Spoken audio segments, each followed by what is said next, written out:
This week is the first anniversary of the Hot Young Designers Club. So to celebrate, we're taking you back to our beginnings and how we started our businesses. We share our education paths, what we invested to launch, and how we got our first projects. Happy birthday to us. Let's go.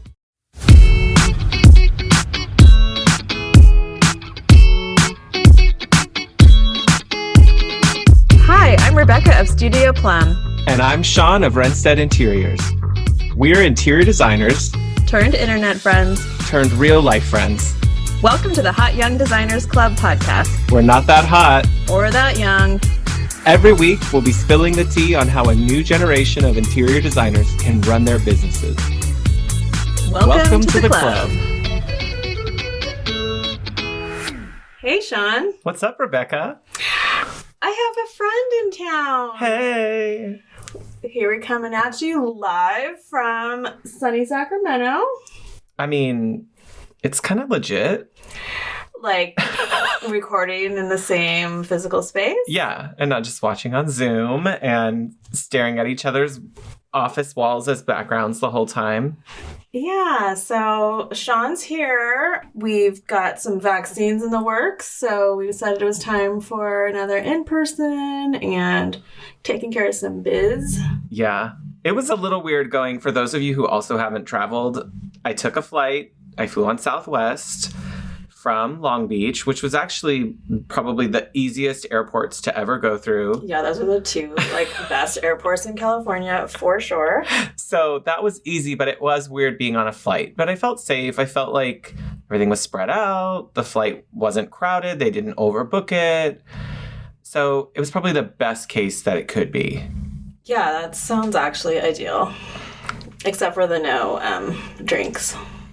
Yeah, an hour flight, you could down a cocktail normally and At least a little bloody. enjoy your, morning visit. Okay, well, let's do a little F&S. A little fizz and sizz action. I'll start. So, my sis Bobby Burke reposted one of my photos because they did a roundup of creative paint ideas.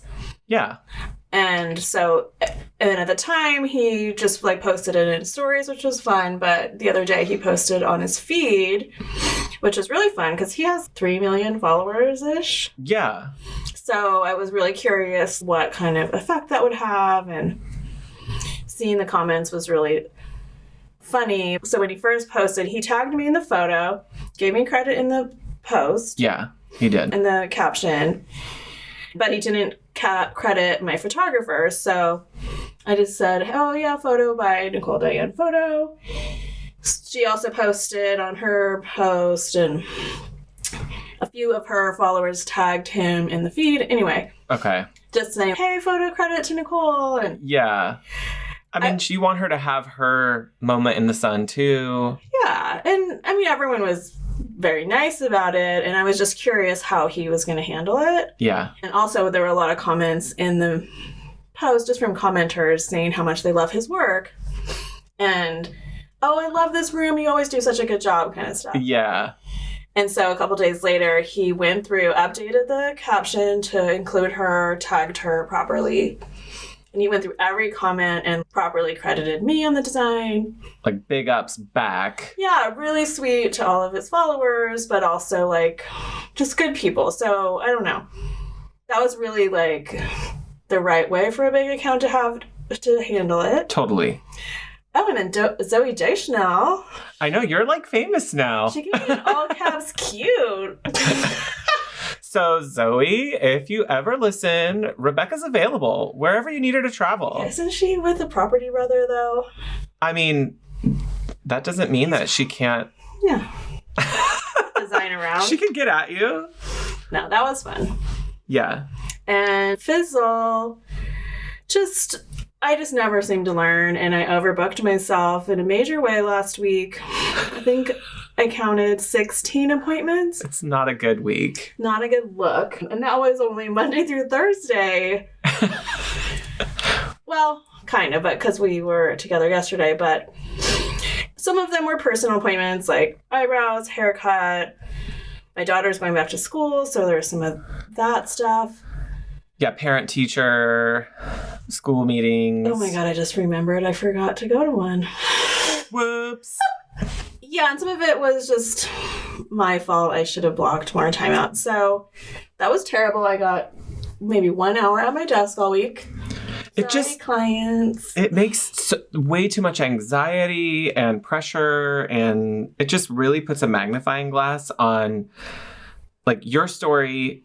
While it's unique to you and it's your experience, it's not unlike the experience of so many families and mostly mothers all over the country trying to handle business, handle their jobs, handle their family, still be like good parents and supportive of schooling. And it just highlights like what a wacky situation. Like, right. And my responsibility in it is I shouldn't have had any other client. I had a couple consultations this week. I should have blocked out the rest of my calendar. But you're trying to do all the things. Yeah. And something gets dropped. So oops to the teacher who didn't see you. Right, but that was the one that I probably needed to go to. I hope there's a recording. Anyway. So okay. But now we're here. The rest is history. I'll start with the fizzle because that was definitely a weird thing. I had talked with you about it, that a client and I needed to part ways. And it was early in the week. I had presented sort of a preliminary budget of where I think things were headed in the project, what that construction timeline would look like. And then since middle of November, took some time off for the holidays, I've been working with them on putting together everything that's going to be involved, expanding on the scope of work that we originally thought about when we were doing the proposal. And there have been some bumps on the road. For those of you that are listening, this client a couple weeks ago sent kind of impatient email over the weekend. And I was like, no, we're not going to feed into that. I thought we had level set on, hey, your expectations need to be kind of over here. Yeah, this is the second time this client has made a fizzle cameo. Yeah. And so I honestly, now that I've had a few days, you and I talked about it, but we decided to part ways, and I don't know how they're going to get their project accomplished. Like, they're having a child getting married at the house next April. Yeah, they have a hard deadline. And I don't know, who they're going to find to help them if they intend to go through with the scale of the project that we had started planning.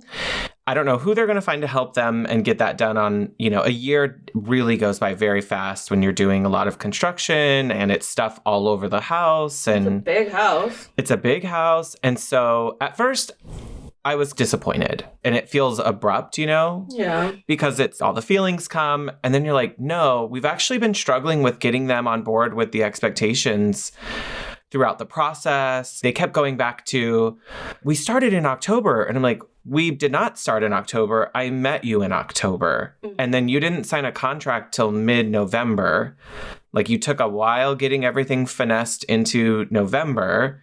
And then we had holiday time off. So I got approximately 3 weeks done into your project before the end of the year. So, and they weren't your full-time. No, they're not my only client. But sometimes I think we need to just reflect on this, that for me, if someone doesn't understand that they're not the only client, you're never going to flip that perspective. They're always going to be thinking about how it is for them.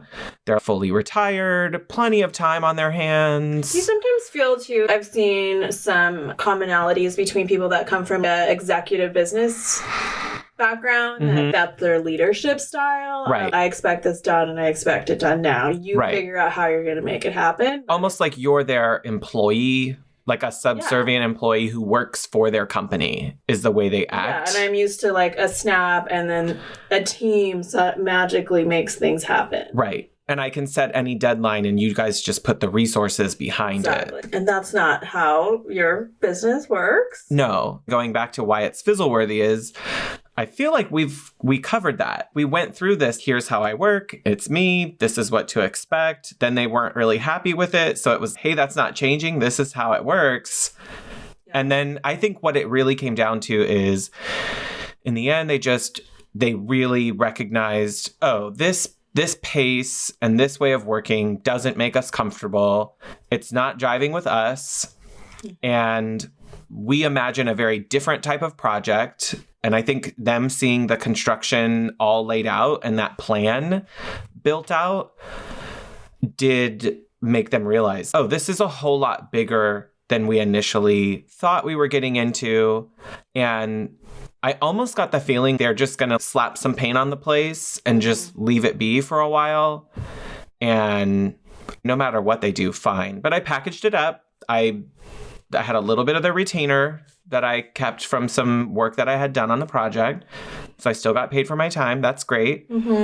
Packaged up as a nicety some of the things we were working on. So if they decide to bring someone else in, they can hand over kind of a starting thing, but it's not all the assets from the project go over.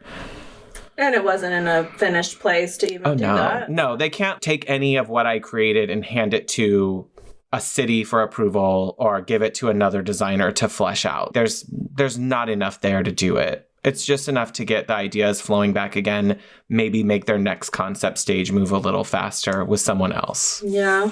So I felt lighter afterwards. It's a sizzle, just like hiding as a fizzle. Yeah. But the sizzle, like talking about why I'm here and how I'm here, is I've been fully vaccinated. And I know that everyone's journey to getting vaccinated is different, and it depends on your county, depends on your state, how many doses. So I fully recognize what a fortunate position that I'm in and to have had that opportunity, because not every city is getting to workers like me. Right, but you volunteered and... Yeah, so my husband works for a hospital system in Long Beach, and Long Beach is fortunate that they have their own public health system, and they can kind of run their show ahead of where LA County is, because LA County is so massive, but they're part of LA County, and they've been able to roll out more doses. They've pretty much been told by the state that if they continue to roll out doses, they will continue to get new doses. Right. And an opportunity came up for me to volunteer, mostly crowd control, directing people places where to go for a senior citizen vaccination clinic. And they had spare doses at the end of the day, at the end of the shifts. And I was able to do that. And I know that not everyone would have that opportunity, but I was fortunate that there were other volunteers who were able to do it, people who are healthy in a very low risk factor, margin like I am. And so I felt safe going and doing that, being that I'm pretty much isolated most of the time anyway. So there is like a change in your state of mind when you realize like, oh, soon I'm going to be able to have other vaccinated people over for a dinner party. I can come and visit you and know that I'm not creating a lot of risk for you and your family. And I don't know. Yeah, and my husband's been fully vaccinated too. I've had one dose from kind of a dumpster dose overflow sign-up thing that I got. Dumpster dose. It's either use it or lose it, really, when it comes to the doses. Yeah, and I got a link to some legit last-minute appointments that were of that nature. So, yeah, so I'm 70%, maybe. We don't know. We don't know the exact numbers, but... We're getting there, folks. We are getting there. So if you get a call, or you can reach out in your community and find out. I know everyone is different. It's very frustrating. And having said that, I still know friends whose parents and grandparents still haven't been able to get appointments. And I know that it really is luck of the draw. If it's available and they're available and they can get to that vaccine clinic, it's kind of hit or miss for some people still. I get it. Yeah, but I think it seems like it's ramping up, which is amazing. Yeah, I'm still very cautiously optimistic that come late spring, a lot of the people we know are going to be vaccinated. We'll be able to visit parents and grandparents on a more frequent basis.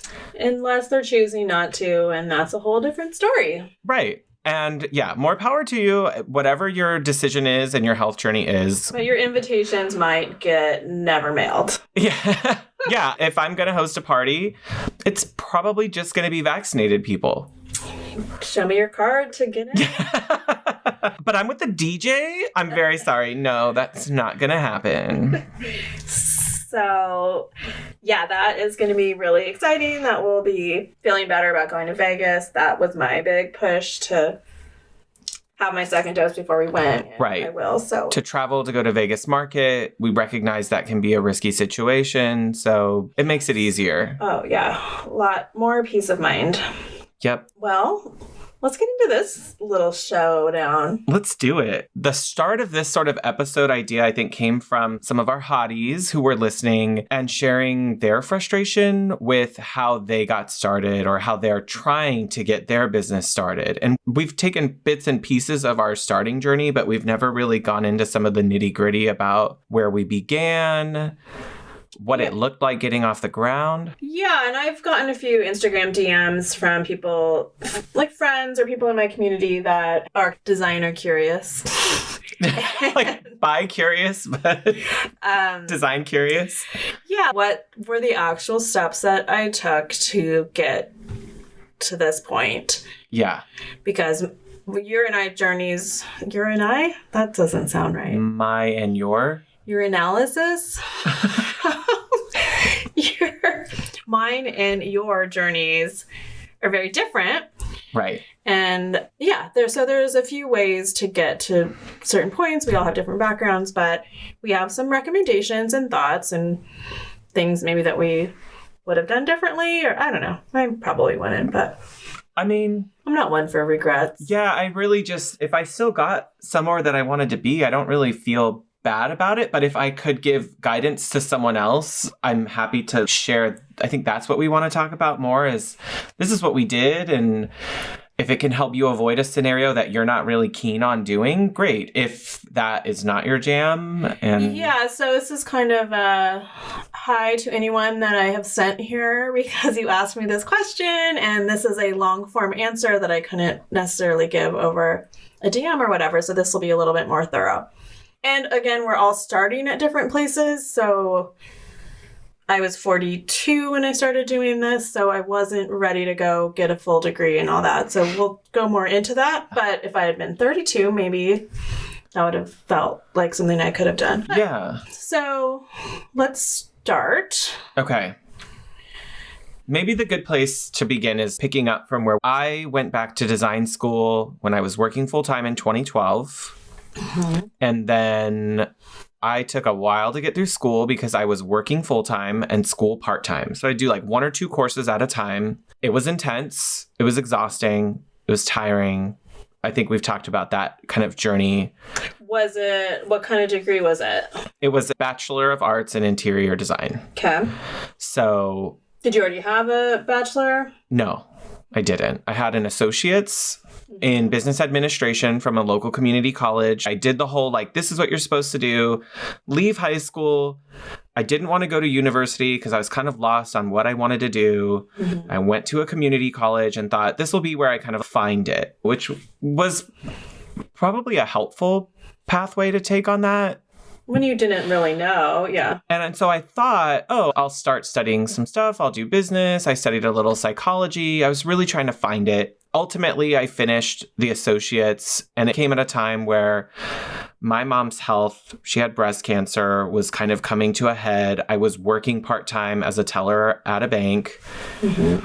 And ultimately, it took me down a path of this business banking career that lasted 13 years. Mm-hmm. But I knew probably around year 7, I don't want to die doing this. I don't want to retire from this job. There's not enough here, and it wasn't creative enough.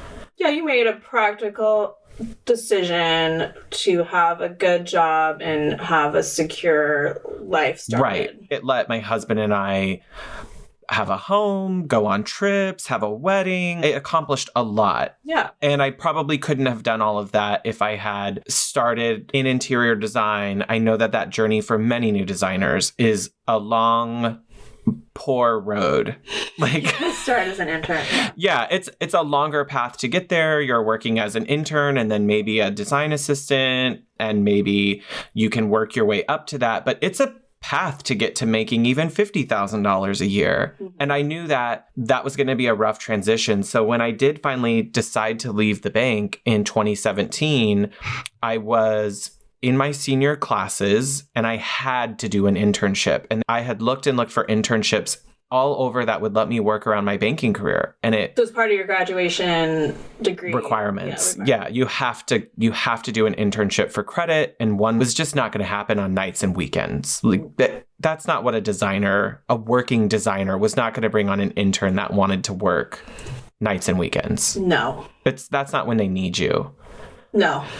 So, and now that I think about, if I brought an intern, that would sound really ridiculous. You want what? You better be my best friend already. You better be making me breakfast on Saturday morning.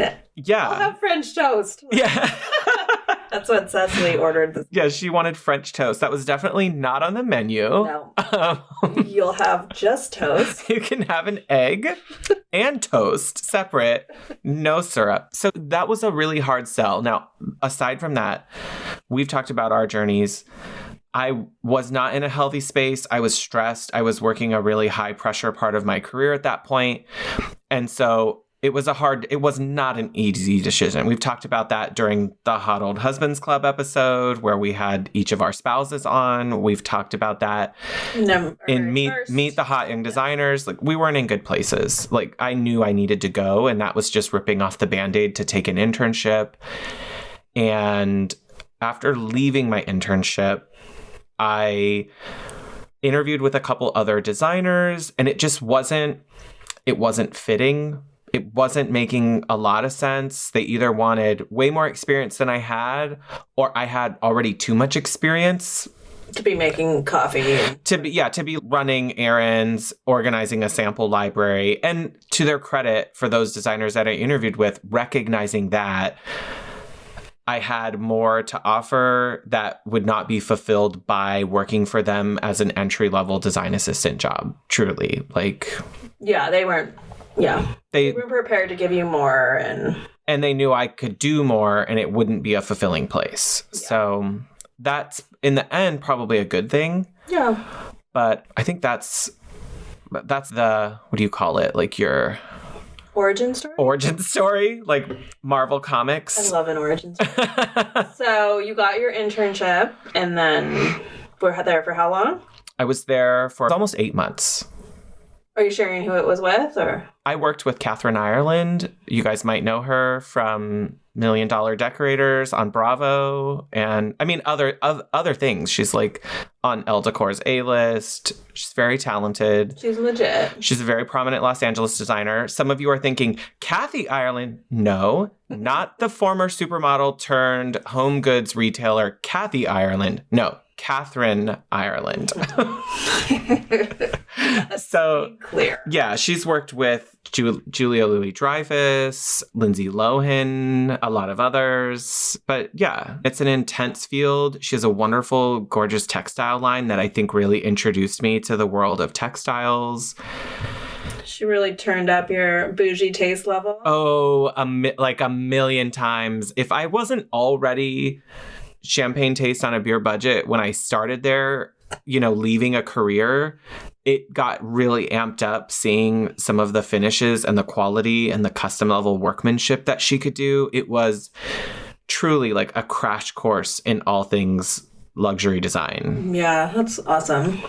So she was a really great place to start from. But I was driving 4 hours round trip every day. I'd go to work in Santa Monica for her. It's soul crushing to be in the car that often. But that's like a normal LA commute for some people. Yeah, that's not good on the lifestyle front. No. And I did not want to sign up for that for several years. They even asked me if I was going to continue to stay on. And it was just like, no, this is not sustainable. I'm not moving to the west side of Los Angeles. We already owned at that time a condo. We were not selling it and moving. So you left from there and jumped straight into entrepreneurship? There's a little bit of a lag in between when I officially formed my company. So I didn't form Renstead Interiors till the end of 2017.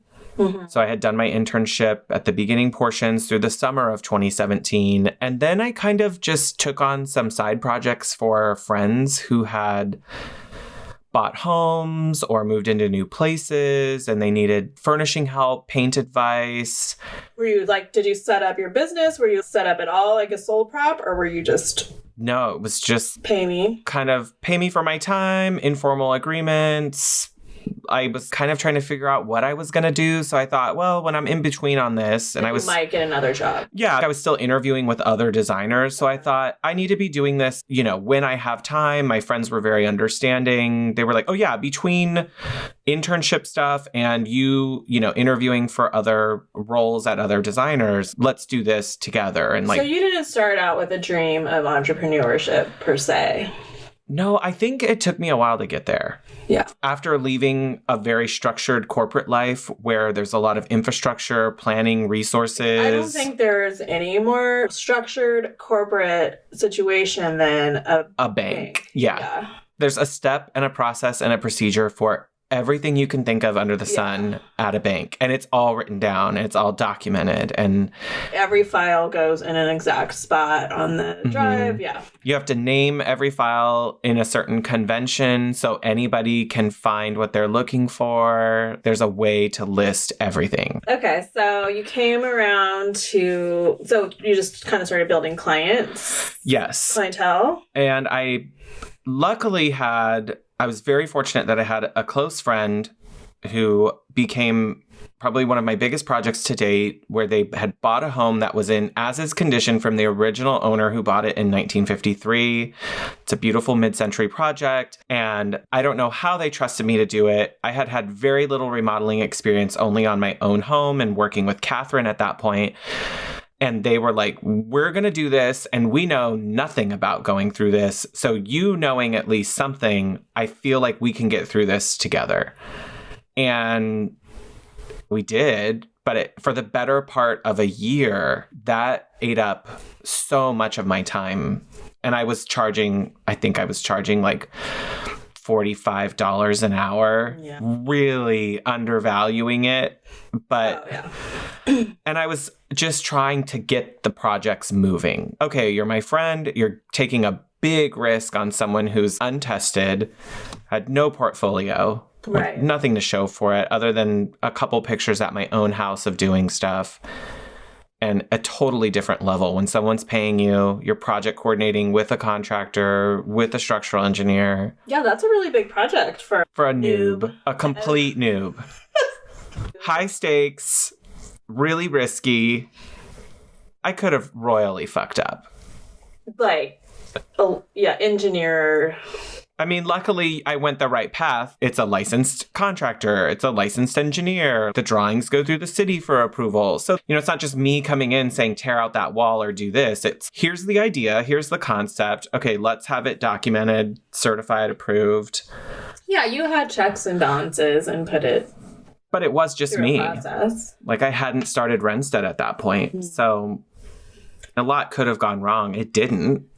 Well, but I didn't make a shit ton of money off of a whole home remodel. No, and you didn't get all the photos you wished. No. And that's also the reality, is you learn not every project is going to be the portfolio project. Not every part of that project is going to be that. And how many first projects are that? Oh, none. Probably none. You're lucky if someone will let you do their guest bedroom or do a dining room or there may be a couple nice little moments that you feel like you still represented. Yeah. Right. So, I mean, truly a crash course in putting everything from school and my internship and everything into practice and getting good about translating that to reality. And the business side of billing, financials, contracts. I was using a Microsoft Word invoice when it was just me, because it was just my name. Yeah. And that was not pro, you guys. So, well, it was a baby step. I had to start somewhere. Yeah. By the end of that year, I knew, okay, I need to make this formal. Anyone else who comes on after this. Because you liked it. I knew I wanted to keep doing it. Yeah. But I I think going back to what one of the hotties wrote in about was, how do you get this stuff started? How did you pay for all of business licenses and forming your LLC and getting an attorney to draw up stuff? And I was fortunate that I started with a nest egg of money that I had saved. And my husband and I knew that leaving the bank would create a salary gap. So we had saved. I was probably much more conservative during that time because I knew how much was at risk. Mm-hmm. So we had money saved to be able to help bridge some of that salary gap and to make up for what would be lost having left a fully realized career. And I also had the money from those couple of like decorating, furnishing, that remodel project. Money, yeah. Right. And I used that money to help seed and invest in my own business. And that's probably by the time all is said and done, reasonably, I think any starting designer could probably expect to be spending several thousands. Between $3,000 and $5,000 wouldn't be crazy, depending on what type of laptop or equipment you already happen to have. Yeah. I came in with my MacBook Pro, and I already had all my student software programs still. Now I'm not in student programs. I've had to pay for them, but I was fortunate to start off with my student licenses through school. So I had very low overhead on the systems technology side, but I had to get a contract and get it drawn up with an attorney and get a website, start paying for QuickBooks, getting a bookkeeper. That all adds up in the beginning, and you need money to do those things. And a lot of it, you don't necessarily need it all up front. So a lot of it is monthly. So you just have to have something that you can, I hate this term, but make your net every month. Yeah. You need whatever your billable fee is for your bookkeeping software every month. You need to make sure you've charged that much to cover that expense. And then your web hosting or whatever you're doing. Like if you can make $500 a month, you can cover a lot of your costs, except for things that are going to be big out-of-pocket expenses like attorneys. Or if you're trying to do a photo shoot with a certain caliber of photographers right off the bat, you're going to be investing that money, probably not the project itself. At like mine at $40 an hour did not cover the shoot necessarily of that project. So yeah, it can be tough. Yeah. Or it can evolve. Right. And it will and should evolve. Oh, of course. One of the listeners wrote in was from California and is like flabbergasted by our $800 a year LLC tax. Yeah, that's a lot of money. I would say don't start off there if you can't, but we've had Braden Drake on the show for our Unfuck Your Biz episode, where I firmly believe that knowing what I know now, I would not recommend having all the liability on you if you're going to be taking on big projects. If you're starting out at a decorating level where some of the risk is lower. But for me, since everything I started with was remodeling, I'm so grateful that if things had gone wrong with those projects and I had been sued, I would have been personally responsible, and they could have bankrupted me as an individual. Right. Versus just bankrupting my LLC. Right. And then having to start over. Yeah, because if it's just a sofa order went bad, then, okay, you're out $2,000 and you pay it. And you get over it, and it still sucks, but you're not bankrupt, and they can't file judgments against you. But you can make that right. But a $250,000 full home remodel, that could be really terrible. Yes. $800 a year it's a lot of money, but it's also not. Yep. I think we need to adjust our money focus of if someone is out there and they're working a standard rate job and you're making $25 an hour, that really sounds like a lot of money. $800 is rent. Sure. But you're trying to start a business. We're not trying to convince you to buy an expensive pair of shoes. We're trying to talk to you about what it takes to really run an effective operating business. Correct. And that's why we don't charge $25 an hour, because we need to factor in all these extra costs that aren't getting covered by an employer. Hey, hotties. Have you ever listened to the show and wished you could ask us questions? Well, we just opened up private coaching sessions. Now you can book 1 or 2 hour Zoom sessions with Rebecca and me. Together, we bring over 40 years of experience in our combined professional backgrounds to help you with marketing, finance, and business strategy. We're here to guide you on anything from branding to systems to the emotional guidance that you need to run your business. Book today at hotyoungdesignersclub.com/coaching or use the Book Now button on our Instagram. We can't wait to meet you. You left from being your own employer previously. Yeah, I won't get into all the before stuff, but go to episode 1, Meet the Hot Young. Homework for the hotties. I was a co-owner of a creative agency. For various reasons, I needed to leave, and I did not have this as a plan until I realized, I'm out of this nest, so baby bird's gotta fly.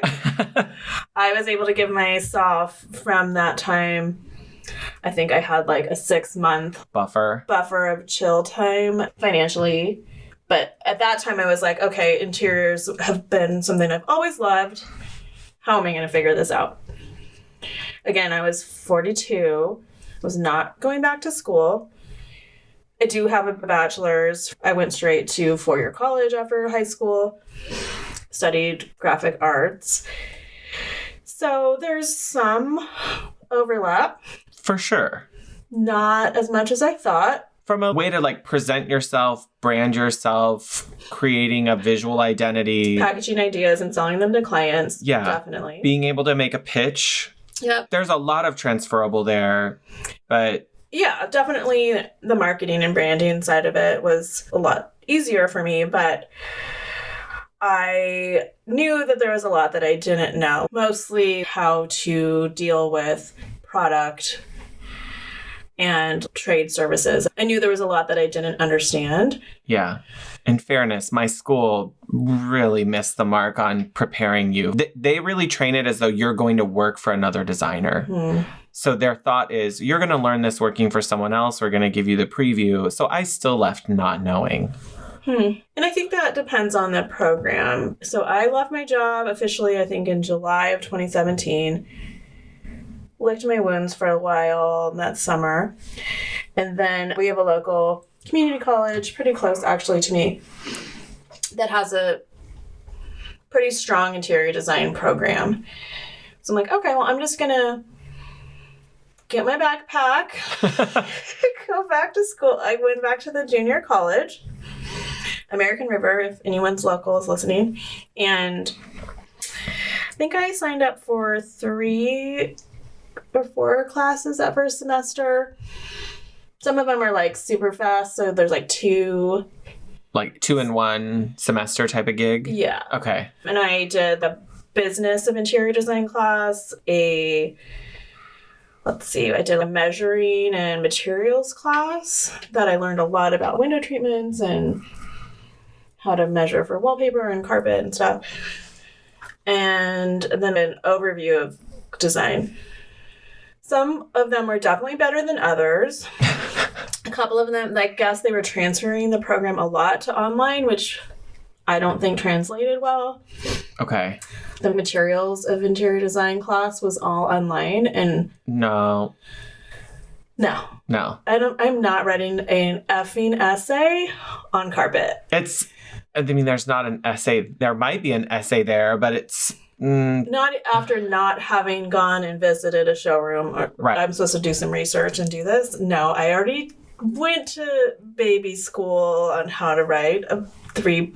You don't need to know how to write an essay. You don't need to know how to take a quiz or prep for a test. In some of the courses, there was a lot of, okay, this is for freshmen in college learning how to be in college. Or how to be a professional. Yeah. Or, yeah. No, I need the actual... I need the skills I need to do this for a job. Or like I failed an assignment from one of the teachers I did not like, who... I was supposed to do like color mixing, like I don't remember, it was some kind of color theory thing, and you got paint and did some like you make a spectrum. Yeah, I can't exactly remember what it was. And I failed it because I didn't make my circles perfect. I got a little bit like Artsy? Yeah. Oh. And that was not the assignment. They wanted a formula. Yeah. No, and it needed to be in the actual lines of the circles or whatever. So Yeah. whatever. That like kind of shit, I'm like, okay, no. But the Business of Interior Design class, like I still have that textbook and I still refer to it. That one was really great. It gave me a ton of overview on shipping, receiving, all the paperwork and the different reasons why you get a order confirmation and then you send the I'm not saying like what the steps are of and what all these different shipping kind of things are, and that was great. And at the end of it we had to present our little business and name and logo in a presentation, which I'm gonna kill this. But it actually did help me launch because that was December of 2017 and I knew I wanted to come out with whatever I was doing in January. Right. So I used that as my jump off. And January, I announced that I was doing this. One of the things that the program recommended was that I get an internship. Mm-hmm. And I was just... Not here for that? Not here for that. I really resisted. But she did give me a recommendation of a local showroom who works with the school and has an interesting situation where she lets designers purchase out of her showroom and use her accounts. Right. And shares profits. So I ended up interning there, unpaid, for... Mine was at least, I got paid $15 an hour for mine.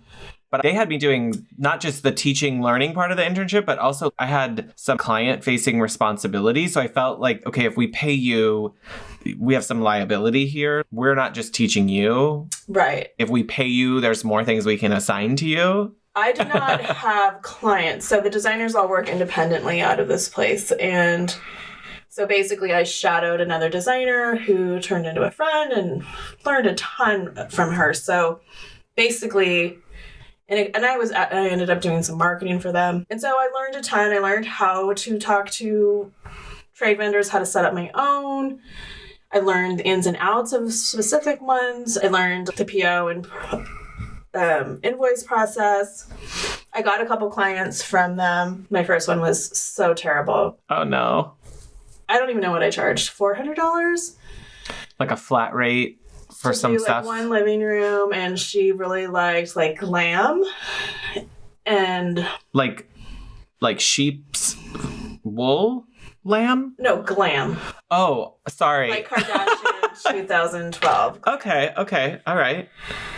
It just was not my look, but okay, I'm just gonna do this because I just need to like go through this process and like present something to someone and do revisions and yeah, and it was like a Wayfair job. It was really bad. I mean, that's where you start when you don't have the sources and they don't have the budget. It was a budget, yeah.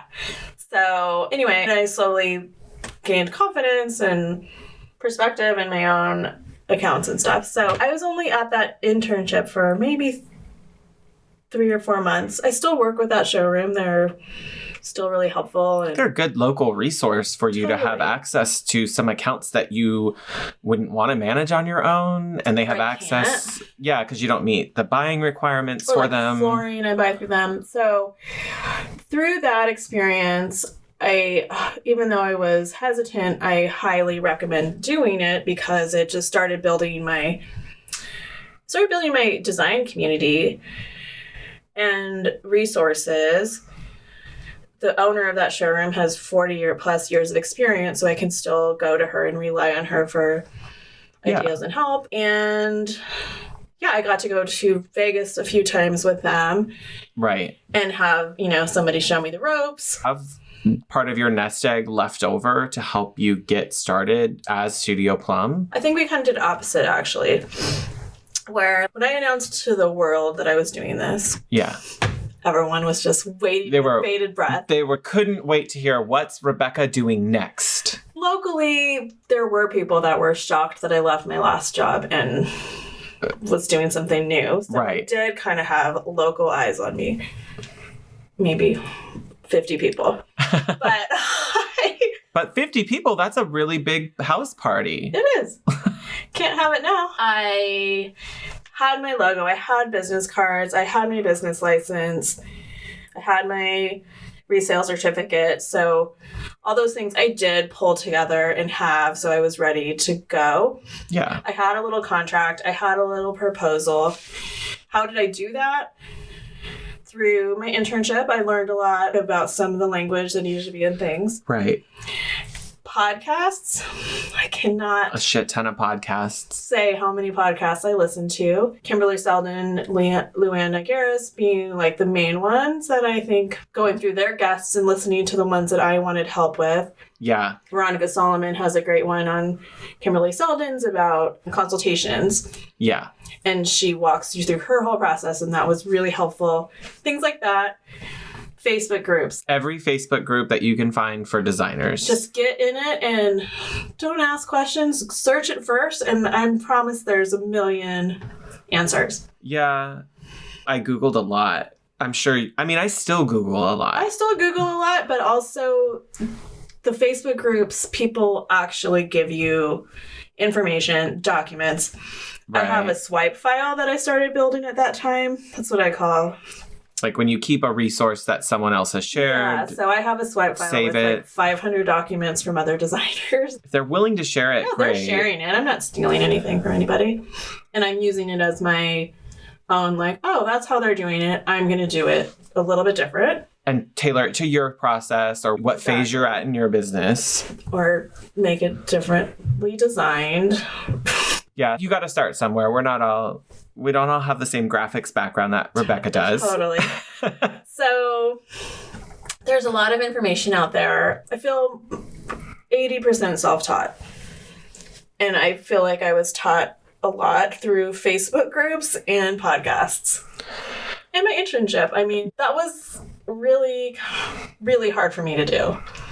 It's a real kick in the pants to have to say, I'm an intern. I'm an entry-level person. And it's really... And be humble about it. I was confident when it came to the marketing side that they did want help. I designed their logo, stuff like that. I did Right. side projects for them. But yeah, I mean, to come in hat in hand, be like, hi, my name is Rebecca. I don't know what I'm doing. Yeah. How can I help? And What can I do? And the hard part for me was having come from being an expert in like my industry to come in and people would go, so do you know about this? And you're like, nope. Do you know this? No. I need you to go here. And you're like, where's that? Like truly kind of like a Devil Wears Prada moment where you're like, and who's that? And where are they? And what's that? yeah. And be treated like shit from some of the people that I mean, yeah, thought you were just like the dumb intern. what was one of them? One of them was go to this place and get look for colorful runners. That was like the very like vague description. Any colorful runner? What color is colorful? What style? What pattern? What shape? It was just like, go and find colorful runners. And you're like, what? To say, what do you mean by that? And Yeah. say more. And asking for that, yeah, you can feel like an idiot. But then pretty quickly they realized like, oh, this is a intelligent person with work experience. Right. So let's give them more. I saved everything. I kept everything that I could find. I just searched and searched and searched, one thing at a time. So Yeah. I got a client. I'm like, shit, I need a proposal. Draw one up before you send it. And I think for the first 6 clients, I probably changed my proposal Every time. single time. Yes. Updated my website services every single time. Every time something went wrong on one project, the contract got updated for the next project for Exactly. me. Like I think I changed my pricing every single time in the beginning. almost every client, you upped it. There was a good period of time in the first year where I was making a really concerted effort to reinvest what I would have been taking as salary or as payment for myself, putting it back into things like bringing on a web team, bringing on a branding team, bringing on a proper bookkeeper at one point, and knowing that, okay, I'm investing this into my business.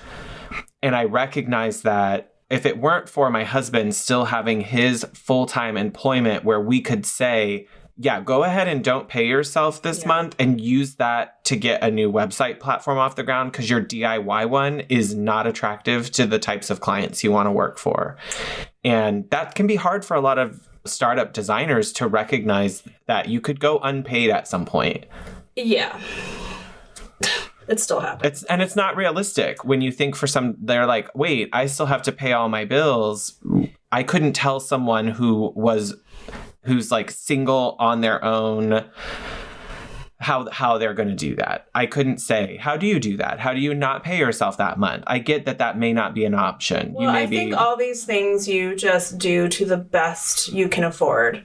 So yeah, same. My husband has a steady job with great benefits. Very blessed # in that way. But when I started my first business, my first company, I was single. I was not even dating my husband. And you had to do all of that. And I jumped, and it was just one paycheck, or not even paycheck, one client payment at a time. And you take on a lot of stuff that you would not want to do again just because you're, hey, that's $500. Hey, and that's, I literally worked 18 hours a day, every day, never saw anybody. So, but I had no boyfriend or family.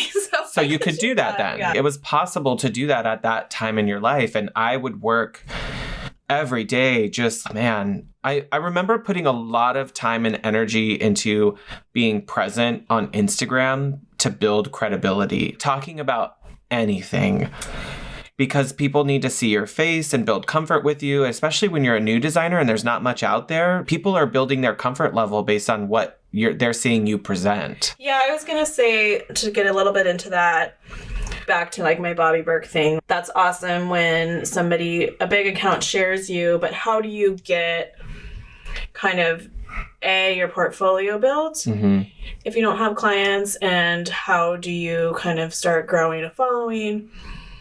And I just, again, go back to the one room challenge episode. Like starting in your own home. Starting your own home. We've both done it. I 100% credit one room challenge to my growth on Instagram. 1000%. Yeah. And my own home and projects. And I shoot a lot of my own stuff. So again, like, I know I have a step ahead of a lot. You have some good equipment. I've grown it, but it's all secondhand. I have friends who are photographers who I get lenses from. I bought my brother's old camera. Yeah.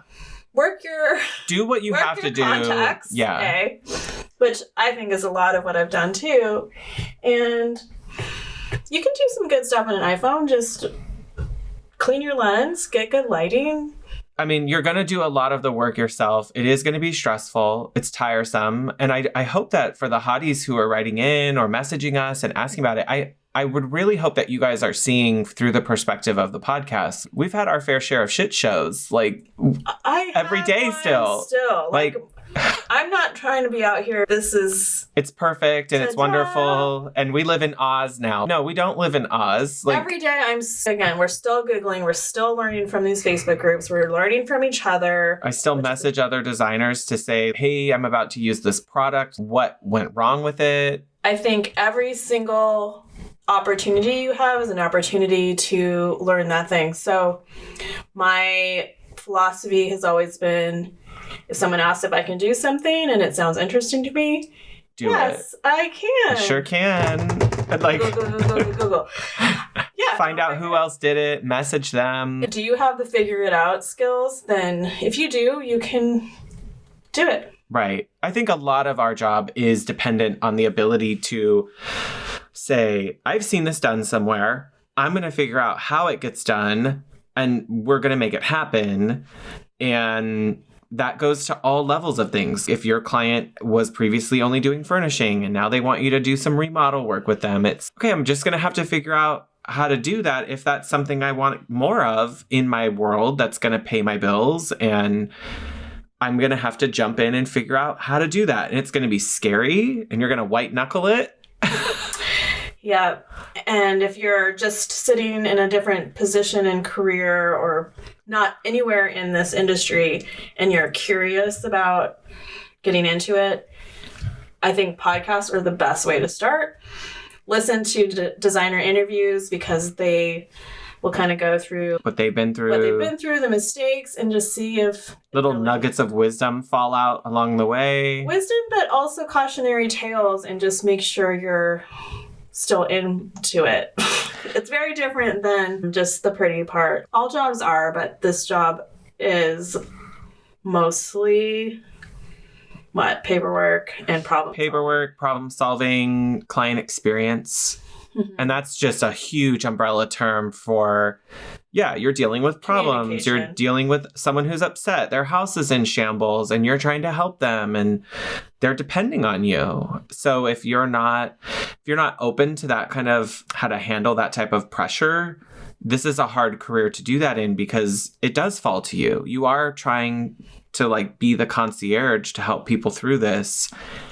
And the buck stops with you. It does, but there are a lot of ways to crack the egg. Right. You and I run our businesses differently. We have different goals with our businesses. Totally. We have different strengths with our businesses, and we will backfill our, whether it's weakness or things we don't want to do, with other help. So it can be done. It can totally be done. But we didn't start glamorous. Nope. It didn't start off all together.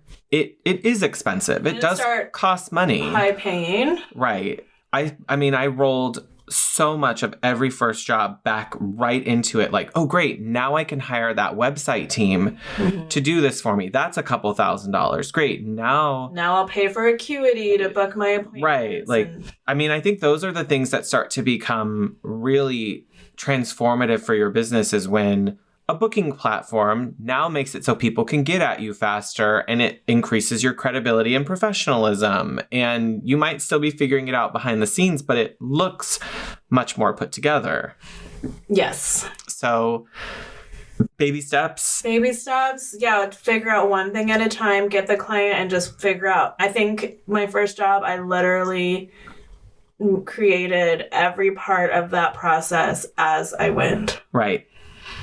You're pretty much building the ship as it starts to float on water. Yeah, you're building the car as it's driving. Yeah, like one plank at a time, trying to hold it together. So if you're into that, I mean, I love a wing it moment. So I don't think I would have had the motivation to do it if you knew. If I didn't have the time pressure and the sensitivity to, this client's waiting on a proposal. I have to do this for them. What's a proposal? Let me Google it. What's the best format for this proposal? Yeah. Or this client wants to know how that bathroom remodel works. And then you're going back through like old school paperwork in like construction documentation. And I'm like, how did we do that in that class? And I still have note pages from my school notebooks that I constantly refer back to, or drafting standards. And we're all still kind of making it up as we go. Don't be fooled. But I think we're going to have to direct quite a few people back to this episode, send the hotties to this episode from time to time. We get a lot of questions about how did we do it and how did we get started? And we want to be respectful to everybody and be able to give time. But you can tell already, this is a much bigger iceberg than what we can answer in a DM. Or I know you've had people ask you for coffee or something and they want to do that. And I'm happy to do that sometimes. I mean, it's obviously just hard to do right now. Hard to do now. Hard to pull away from our businesses too much. Yeah. So this is kind of our platform for that. I don't want anyone to be afraid to ask questions, because that's also what we're recommending. So I cast a wide net. We'll put as many links as we can think of in the show notes. Yeah. For references to our favorite, most helpful Facebook groups, and podcasts. Some of the other shows that we've listened to that have been helpful, online resources. Maybe books. I mean, I don't have many books. A big to-do list for us. Yeah, that's a lot. Don't sign me up for all of that, but I'll put my business of interior design book that I got. It's a school book, but you can get it on Amazon. And something you just read through. Yeah, like it's a reference book. So it can be done. It can. Y'all have this. And if you're out there living that freelance hustle, side hustle, student life, or change career life, and you really want to do this, you can either just do it like I kind of did. Just frickin' get started. Or go to school. And if that will help and give you a plan and more, feeling of security, which totally would, and you have time and money to invest in doing that, do it. Yeah. You got this. So until next time, stay hot, designers.